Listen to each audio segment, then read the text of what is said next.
الpivot tables هي جداول تحليلية من بيانات already موجودة أو من جداول already موجودة عندنا في الإكسل، وبتشتغل بنظام اسمه drag and drop. بنسحب وبنرمي في الfields بتاعتنا، وهنشرحها بشكل تفصيلي في الدقايق اللي جاية.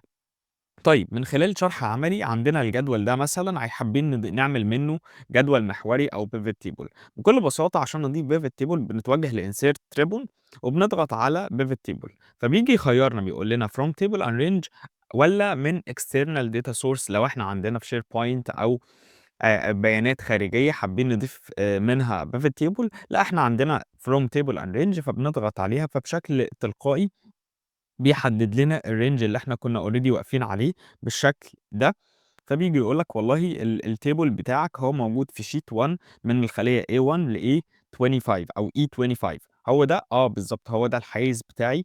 طيب الpivot table بتاعك ده أنت حابب تضيفه فين؟ هل حابب إن هو يبقى في new worksheet والّا في existing worksheet؟ حابب إن هو يكون في worksheet جديدة والّا في worksheet already موجودة؟ فإحنا هنختار new worksheet لإن إحنا ما عندناش غير الsheet اللي إحنا شغالين عليه، ومش حابب إن أنا أضيفه في نفس الsheet، أنا حابب إن هو يكون في sheet جديد.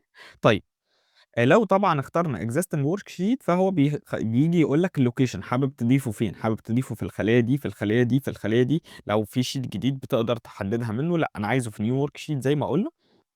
وبييجي يسألك تحت choose whether you want to analyze multiple tables. هل حابب إنك أنت تضيفه لdata model؟ أنا حابب إن أنا أضيفه لdata model علشان هنشرح خلال الدقايق اللي جاية ليه بالضبط. طيب هنضغط أوكي.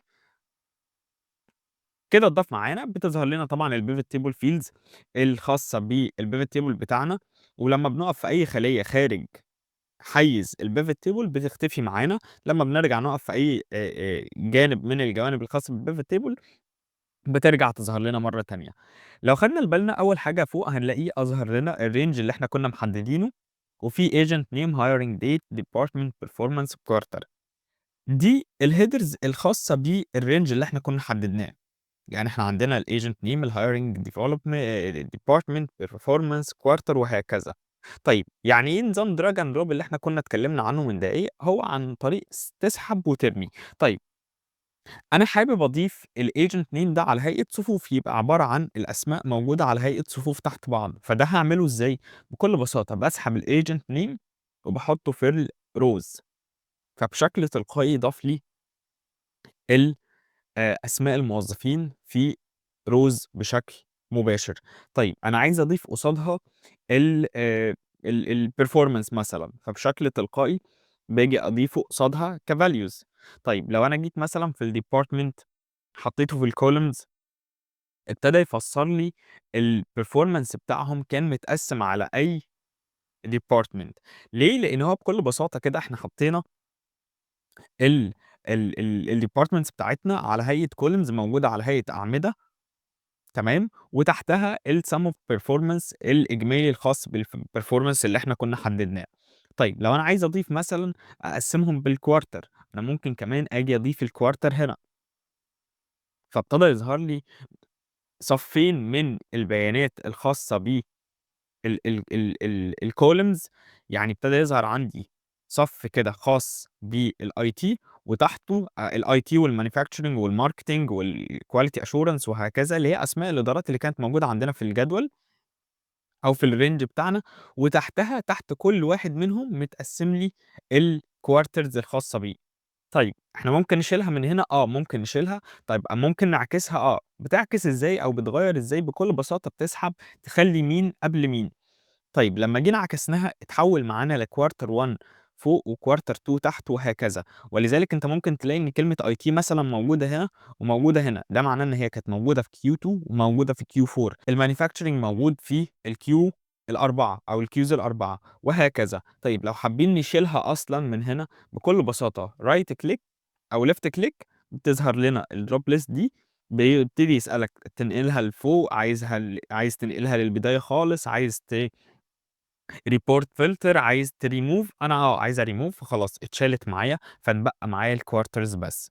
طيب يبقى إحنا كده فهمنا الcolumns دي البيانات بتظهر فيها إزاي، والrows إزاي، والvalues إزاي. طيب الfilters دي عبارة عن إيه؟ عبارة عن filter. يعني أنا لو جيت سحبت الdepartment هنا خلّيته في الfilter فبشكل تلقائي ظهر معايا الfilter فوق لمّا بنضغط على select multiple items ونيجي نضغط هنا، فبيبتدي تظهر معايا الdepartments بتاعتي، فأنا ممكن آجي مثلًا أحدد الIT فيبتدي يظهر لي بيانات، يفلتر لي البيانات الخاصة بموظفين الIT فقط. إحنا عندنا 2 بس بيشتغلوا في الIT، خالد عمر ومرح. طب لمّا نيجي نتأكد من البيانات، أنا ما عنديش غيرهم هنا فعلًا، هو خالد ومرح، ودول واحد في Q4 وواحد في Q2. فلمّا نيجي نرجع للpivot table بتاعنا، فعلًا هو حلّل لي البيانات بشكل سريع جدًا من خلال نظام drag and drop زي ما قُلنا. إحنا بس كل اللي إحنا عملناه إننا سحبنا اسم الdepartment أو اسم الcolumn بتاعنا وحطيناه في الfilter أو حطيناه في الcolumn أو حطيناه في الrows أو حتى في الvalues.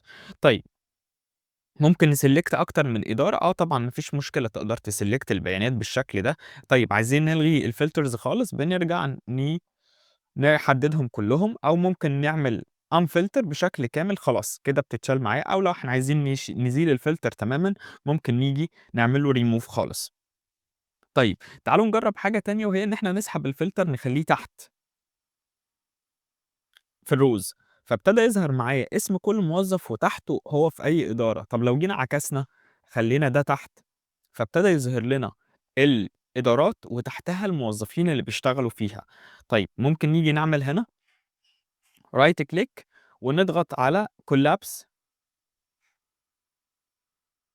علشان نعمل له collapsing، أو ممكن نضغط على السهم الموجود أو الزائد والماينس الموجودين هنا علشان يعمل لي expand or collapse، إخفاء أو إظهار البيانات الموجودة داخل كل صف. طيب ده ميزته إيه؟ إن إحنا بشكل تلقائي دلوقتي إحنا بقينا ظاهر لنا الجراند توتال للIT. طيب إحنا عندنا الجراند توتال للIT 1421. عايزين نعرف ال1421 دول خاصين بأي موظفين. بكل بساطة بنيجي نضغط على الزائد اللي كان موجود، فابتدى يقول لي ده عندنا خالد عمر 523 ومرح 898 وهكذا. طيب لو جينا ضغطنا right click هنا وحابين نغيّر شكل عرض البيانات، فإحنا ممكن بكل بساطة نضغط على field settings ونبتدي نظهر البيانات بالشكل اللي إحنا عايزينه. هل إحنا مثلًا عايزين نظهر البيانات كمثلًا هنا، حابين نظهر الtotal والّا حابين نظهر الaverage والّا حابين نظهر الmaximum والّا إيه بالضبط؟ خلّينا مثلًا نزيل الquarter خالص remove الquarter ونختار show values as. لو إحنا حابين نظهر البيانات بشكل معيّن ممكن نختار من هنا. أنا عايز أظهر الpercentage of grand total، فإحنا ممكن بكل بساطة يبتدي يظهر لي كل إدارة من دول حققت قد إيه كنسبة. إحنا عندنا الIT حقق 8%، الmanufacturing 37%، الmarketing 25% أو 26% وهكذا. إحنا كمان ممكن لو جينا حددناهم كلّهم ومن خلال الformatting ممكن نحدده بشكل تفصيلي أو نزيل العلامات العشرية وهكذا. ده بيبقى ظاهر معانا من خلال right click وبنختار show values as.